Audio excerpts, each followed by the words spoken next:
2018년 2월 12일 예수님의 메시지 말씀 잠언 6장 23절 이는 계명은 등불이 되고 법은 빛이 되며 훈계의 책망은 생명의 길이 되어 잠언 29장 1절 자주 책망을 받으면서도 목이 곧은 자는 갑자기 패망을 당하리니 도움이 없으리라 하였다.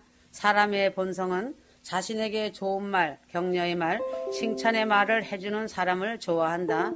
마음이 칭찬해주는 사람을 좋아하게 된다는 것이다. 이것이 인지상정이다. 어느 누가 자신에게 쓴소리 듣기 싫은 소리 하는 사람을 좋아하겠는가? 쓴소리 듣기 싫은 소리 하는 사람을 왠지 멀리하고 싶은 마음이 드러나는 것이 사람의 솔직한 심정이다. 아니라고 부인하지 못할 것이다. 그러므로 이러한 마음이 하나님과 자신 사이에서도 작용하는 게 큰 문제이다. 사람은 불완전하기 때문에 그 사람을 위한다고 쓴소리도 해주고 칭찬도 해줄 수 있지만 하나님은 자신의 심령과 폐부를 감찰하시기에 자신에게 꼭 필요한 말씀을 해주실 수 있다.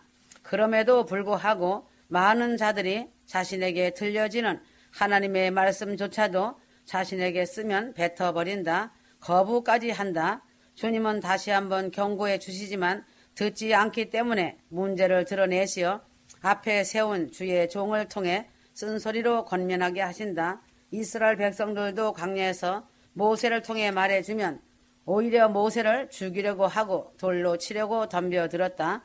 이것이 인간의 본성이다. 휴거 성도들은 지금까지 달려오면서 많은 굴곡을 넘나들며 왔지만 성경을 통해서 보면 위로와 격려의 말씀도 많이 나온다. 그래서 말씀에서 큰 힘을 얻고 왔다. 그 반면에 오히려 더 많은 구절이 자신들을 향한 책망의 말씀이다. 왜인가? 사람은 항상 제 갈 길을 찾아가려고 하고 마음이 정함이 없이 흔들리는 성향이 있다는 것이다. 이스라엘 백성들을 봐도 자신들의 모습을 알 수 있을 것이다. 그들은 여유가 있으면 그 힘으로 우상 숭배도 하고 주님을 대적하는 일을 일삼았다. 또한 모세를 대적하며 원망과 불평을 일삼았다. 지금의 천국 복음 휴거를 사모하는 자신들의 모습도 마찬가지다. 주님이 축복하시고 은혜를 주시면 주님을 잘 섬기고 경배해야 하는데 자신과 맞지 않으면 안면몰수해버리고 천국 복음에서 떠나버린다는 사실이다. 구약을 보면 참 선지자는 회개와 책망을 외치고 거짓 선지자는 거짓 화평을 외치는 것을 볼 수 있다. 회개 뒤에 주님이 주시는 화평이 진정한 샬롬임을 깨달아야 할 것이다. 회개와 책망 없는 화평은 사단이 주는 것이다. 그러므로 인간의 죄악된 본성을 아시기에 주님께서는 지금도 휴거 성도들을 향해 책망하시고 교훈하시고 견책하시는 것이다. 왜인가? 회개하고 변화되어 정결한 신부로 세우기 위해 책망하시는 것이다. 그러므로 천국은 어떻게 가는가? 죄악을 잘라내야 가는 것이다. 죄악을 끊기 위해서는 성령의 책망에 메스카를 들어야 하는 것이다. 그것이 지금은 아파도 잠시 후에 자신을 보면 영적으로 강건하게 하는 것이다. 폐일어나고 주님 말씀이기 때문에 즉각 순종하면 영육간에 복이 된다는 사실이다. 그래서 회개와 기도와 성령 충만이 믿음이라면 순종과 열매가 맺혀지게 되어 있다. 그러므로 주님을 따르고 천국에 들어가기 위해서는 반드시 자신을 내려놓고 버려야 하는 길이다. 주님께서도 재물과 하나님을 겸하여 섬길 수가 없다고 하셨다. 영원한 영생 복락을 붙잡기 위해서는 다른 한쪽은 반드시 버려야 한다. 담대하게 포기해야 하고 버리는 것이 사는 것이다. 천국을 들어가기 위해서는 버림과 포기와 희생 없이 이전 것을 그대로 유지하면서 주님도 따르고 휴거도 되겠다는 생각은 잘못된 큰 착각이다. 주님을 대적하는 죄라는 것이다. 히브리서 10장 34절 너희가 갇혀있는 나에게 연민을 갖고 또 너희의 재산을 빼앗기는 것도 기꺼이 당하는 것은 하늘에 더 좋고 영구한 재산이 있음을 너희가 너희 안에서 알미라. 이처럼 믿음의 선진들도 천국을 얻기 위해서 다 빼앗기고 버리는 아픔이 있었다는 것이다. 위의 말씀을 보면 보화와 진주, 예수 천국을 얻기 위해서 그들이 취한 행동이 무엇이었는가? 다 팔고 버렸다는 것이고 자신의 목숨까지도 버렸다는 것이다. 이렇게 천국 들어가기가 힘들다는 것이다. 예수님을 위해서 다 버리고 목숨까지 버릴 각오가 되어 있지 않으면 부활 휴거에 참여하여서 예루살렘 성을 어떻게 쉽게 들어갈 수 있는가다. 쉽게 천국 간다면 왜 이런 말씀을 하셨겠는가? 그만큼 버림과 자신을 내려놓는 결단이 없이는 주님을 따를 수도 천국을 소유할 수도 없다는 것이 실제이다. 왜 대형교회, 중형교회들이 회개복음, 천국복음인 공중재림 휴거봉을 받아들이지 못하는지 그 이유가 있다. 결국은 자신들의 가진 것을 버리지 못하기 때문이다. 주위의 핍박으로 인해 자신이 세운 왕국의 미련 때문이고 자존심과 명예를 버리지 못하고 교인들이 떨어져 나갈까봐 또한 그동안 쌓아놓은 인간관계를 버리지 못하기 때문이다. 지금 다 드러나고 있다. 마지막 때 하나님의 말씀대로 되어가고 이루어지고 있다. 그래서 교회부터 심판하신다고 하신 것이다. 사단이 천국 가는 길에 겹겹이 올무를 걸어놓고 영혼들의 발목을 잡고 있다는 사실이다. 쉽게 천국 들어갈 줄 알았는데 영적인 비밀을 펼쳐보니 그게 아니라는 것은 좁은 길, 협착한 길이라는 것이다. 사단이 성도들이 가진 것을 버리지 못하게 해서 천국 가는 길을 막으려고 여러 가지 덫을 놓는 것이다. 주님께서도 자신이 주를 위해 다 포기할 수 있는지 테스트 하시는 것이다. 그러므로 부자가 천국 들어가기가 심히 어렵다고 하신 것이다. 부자는 꼭 물질을 많이 가진 자만이 얘기하는 것이 아니다. 자신이 가진 것이 너무 크기 때문에 그것을 버리지 못하는 자를 얘기하는 것이다. 자신 삶 속에서 마음에서 이것만큼은 버릴 수 없다고 하는 그 사람이 부자인 것이다. 진정으로 예수님과 천국의 영원한 영광의 가치를 안다면 세상에서 못 버릴 것이 무엇이 있겠는가? 촉에같이 버리면 되는 것이다. 예수님과 천국의 영원한 영광의 가치를 모르기에 세상 쓰레기 같은 것을 놓지 못하는 것이다. 다이아몬드가 앞에 있는데 손에 든 구슬을 쥐고 있는 자가 어디 있겠는가? 밭에 감추인 보화와 진주의 가치를 안다면 자신이 움켜쥐고 있는 소유를 다 팔게 되어 있다는 것이다. 햇빛과 같은 영광이 기다리고 있는데 촛불과 같은 없어질 영광을 쥐고 놓지 못하겠느냐? 휴거 성도들은 예수님에 대하여 천국 예루살렘성의 그 값진 보화를 알고 깨달아야 한다. 머리로만 아는 것은 지식이고 참 믿음이 아니다. 십자가 보혈 의지하여 회개하고 죄 씻음 받고 성령으로 기도함으로 깨달아 삶이 기도가 되고 행함 있는 믿음이 나타나야 하고 열매가 맺혀져야 한다. 진짜로 믿는 자는 진짜로 버리게 되어 있다. 휴거 성도들은 죽을 힘을 다해 버리고 어찌하든지 천국 예루살렘성으로 들어가야 한다.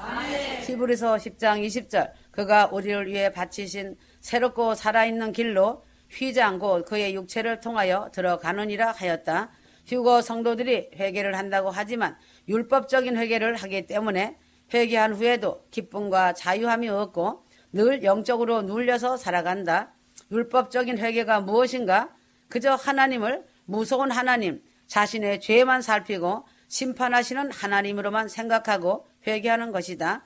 주님은 두 눈을 부릅뜨고 자신이 죄 짓기만을 기다렸다가 벌 주는 하나님으로만 생각하니 어찌 그 마음에 기쁨이 있고 자유함이 있을까? 이런 휴거 성도들이 의외로 많이 있다. 율법에 매이게 되면 하나님의 아들로서 자유와 기쁨으로 살아가야 하는데 종의 신분으로 두려움과 무서움으로 살아가게 되는 것이다. 율법에 매인 자의 모습은 마태복음 25장에 한 달란트 받은 자의 모습을 상고해보면 된다. 열심히 일하면 잘했다고 칭찬하시는 주님이신데 그는 주님을 무섭고 매정하고 일한 대로 갚지 아니하시는 분으로 불신하고 의심하고 있으니 어찌 순종할 수 있단 말인가다. 마태복음 25장 24절에서 25절이다.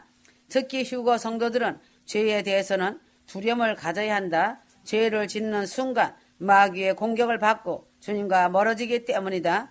죄가 얼마나 더럽고 무서운 것이었으면 주님이 십자가에서 죽으셨겠는가다. 그러나 주님께서 십자가에서 죄를 다 짊어지시고 피 흘려 죽으셔서 어떤 죄라도 용서받을 수 있는 길을 마련해 놓으셨으니 어찌 감사하지 않겠느냐. 회개만 하면 70번에 7번씩도 용서해 주신다고 하셨으니 날마다 감사하며 회개하지 않겠는가다. 주님께서도 회개의 길인 돌파구를 마련하시기 위해 십자가에서 모진 고통을 받으신 것이다. 이 사랑과 은혜를 깨닫는다면 주님에 대한 사랑을 가지고 진심으로 회개하고 돌이킬 수 있고 기쁨과 자유함으로 주님을 섬길 수 있을 것이다. 그래서 회개도 주님에 대한 사랑이 없으면 율법적으로 흐르게 되고 회개의 기쁨을 맛보지 못하게 되는 것이다. 믿음은 모든 것이 사랑에서 출발해야 되는 이유가 여기에 있다. 세상에서도 자녀라면 부모님의 은혜에 감사해서 효도해야 되는 것이 마땅하거늘 자신을 위해 생명까지 주신 주님께는 자신이 어떻게 해야 하겠는가? 그러므로 자신들이 예수님을 부인하고 완전히 떠나 살면 주님도 어찌할 수 없다고 하셨다. 그래서 주님께서 눈물을 머금고 지옥에 보낼 수밖에 없는 것이다. 그러나 자신이 살아있는 생애 동안에 어떤 죄를 짓더라도 진심으로 회개하면 용서해 주시는 것이 십자가의 사랑이다. 그래서 주님은 회개의 기회를 주시는 것이다. 회개가 축복이다. 이렇게 말해주고 천국 가는 정답을 가르쳐 주었는데 그것을 자신의 마음 신비에 받아 새기지 못하는 자신이 문제이다.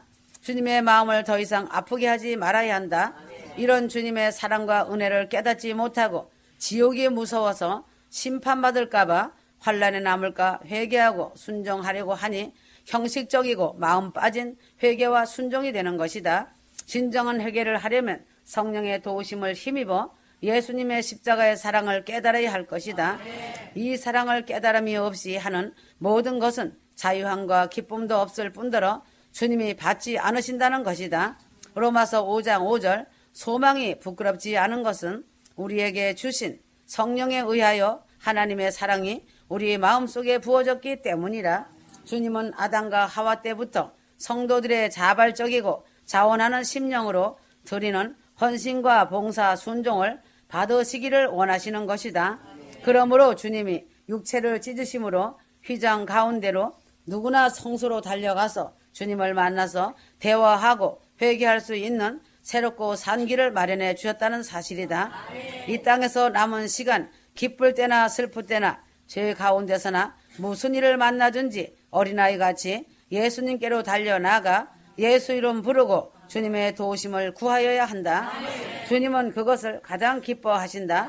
지금 더 뜨거운 사랑으로 변함없이 휴거 성도들을 사랑하고 계신다.